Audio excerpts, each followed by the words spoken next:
Game of throne का Jeffrey, invisible woman और अपने ही बेटे को डराना। तुम्हारा अंत दुखद होगा।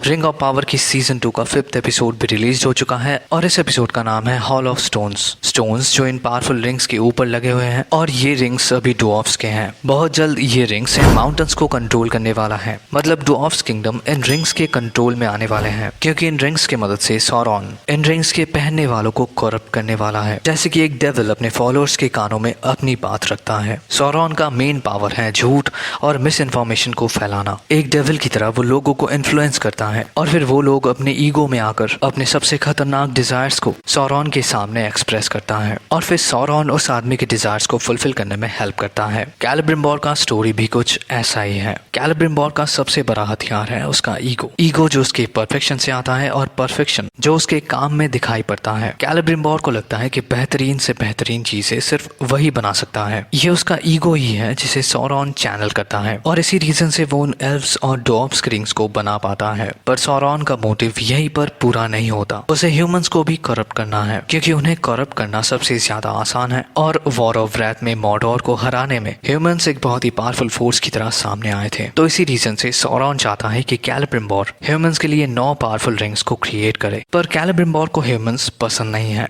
उनके हिसाब से ह्यूमंस भरोसे के लायक नहीं होते और उन्हें मैनिपुलेट करना बहुत ही आसान होता है। पर उनके इस डाउट को क्लियर करते हुए सौरॉन कहता है कि वो इसी रीजन से उन 9 रिंग्स को बनाना चाहता है ताकि वो ह्यूमंस को अपने साथ रख सके। सौरॉन धीरे धीरे अपने प्लान्स में कामयाब हो रहा है। फर्स्ट एपिसोड में वो एडार से कहता है कि एल्व्स एक नए हथियार को तैयार कर रहे हैं, ये पावरफुल रिंग्स जो ऑक्स के इस एंटायर स्पीसीज को खत्म कर सकता है। एक प्राचीन जादूगर जो एल्व्स को एक नया हथियार बनाना सिखा सके।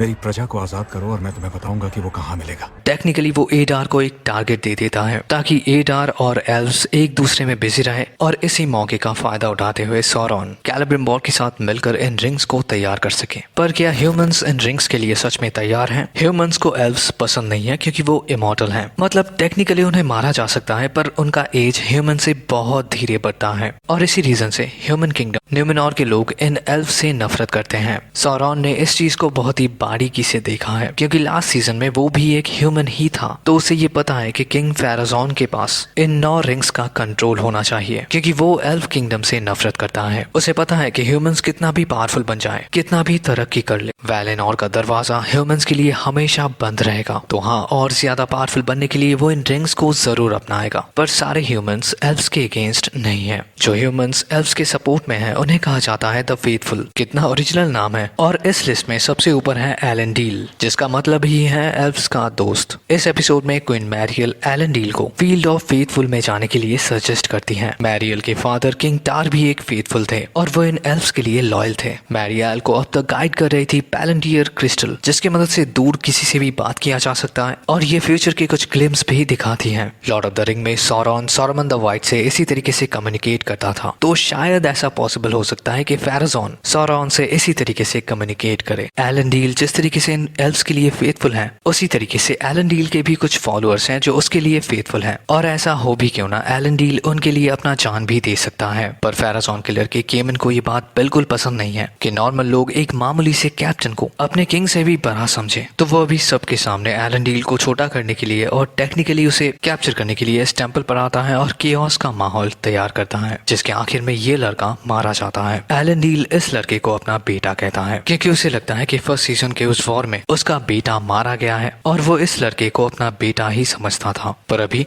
वो उन दोनों को ही खो चुका है। इन सब इंसिडेंट से एक बात तो क्लियर हो जाता है कि ह्यूमन किंगडम का हालत बिल्कुल भी ठीक नहीं है और इस हालत के लिए ह्यूमंस ही रिस्पॉन्सिबल है। वो अपनों में ही दरार डाल रहे हैं और इस किंगडम को खत्म कर रहे हैं, ठीक जैसे ड्वार्फ्स अपने किंगडम के साथ कर रहे हैं। ड्वार्फ्स को चाहिए सूरज की रोशनी जो इन पर्वतों के दरारों से इस शहर में आती है और इसी के मदद से वो अपने एग्रीकल्चर को कंटिन्यू रखते हैं। पर अर्थ को एक उन दरारों को बंद कर रहे हैं। कुछ टाइम के बाद यहाँ पर कुछ खाने को नहीं बचेगा, जिसका मतलब ड्वार्फ्स को अपना नया घर ढूंढना होगा, जो एकदम नेचुरल प्रोसेस है। पर यहाँ पर सौरॉन का इंटरफेरेंस अननेचुरल है। उसका मेन मोटिव है नेचर को कंट्रोल करना और वो अभी ड्वार्फ्स के इन रिंग्स की मदद से इन पहाड़ों के ऊपर कंट्रोल पाना चाहता है क्योंकि उसे चाहिए ज्यादा से ज्यादा मीथरियल, ये जादुई मेटल जो सिर्फ इन पहाड़ों में मिलते हैं। किंग ड्यूरिन पहाड़ तोड़कर सूरज की रोशनी को अंदर तो ले आते हैं, लेकिन इस वजह से इस किंगडम का स्टेबिलिटी बिगड़ जाता है। पर इससे उन्हें कोई फर्क नहीं पड़ता क्योंकि ये रिंग्स उन्हें करप्ट कर रहे हैं। ड्यूरिन दूसरे ड्वार्फ लॉर्ड्स को काजा डूम पर इनवाइट करते हैं ताकि दूसरे ड्वार्फ लॉर्ड्स काजा डूम को ड्वार्फ्स का मेन किंगडम समझें। किंग ड्यूरिन अपने लोगों को धीरे धीरे मौत की तरफ ले जा रहे हैं क्योंकि एक दिन बॉलरॉग आजाद होगा और वो इस किंगडम को पूरी तरीके से डिस्ट्रॉय कर देगा। तो मतलब इस किंगडम का फेट तो तय है। पर एल्व्स अपने फ्यूचर को सुधार सकते हैं। किंग गिलगलाद को ये रिंग फ्यूचर के कुछ ग्लिम्स दिखाते हैं, जैसे कि ये एक्सप्लोजन, पानी के बिना इन मछलियों का मरना और इन ऑक्स का खून पीना। इन सारे अननेचुरल ऑर्डर्स के लिए रिस्पॉन्सिबल है सौरॉन, क्योंकि उसी के कुछ एक्शंस मिडिल अर्थ के नेचुरल बैलेंस को बिगाड़ रहे हैं। सौरॉन अपने मकसद में कामयाब हो रहा है, वहीं दूसरी तरफ एल्व्स, ह्यूमंस और ड्वार्फ्स पूरी तरीके से यूनाइट नहीं है। तो अभी उस फोर्स की जरूरत है जो इन्हें यूनाइट कर सकते हैं, क्योंकि अगर ऐसा नहीं होता है तो मिडिल अर्थ का फ्यूचर बचेगा ही नहीं। And that's the video guys. Video कैसा लगा कमेंट में जरूर बताना और मिलते हैं आपसे अगली वीडियो में। Till then take care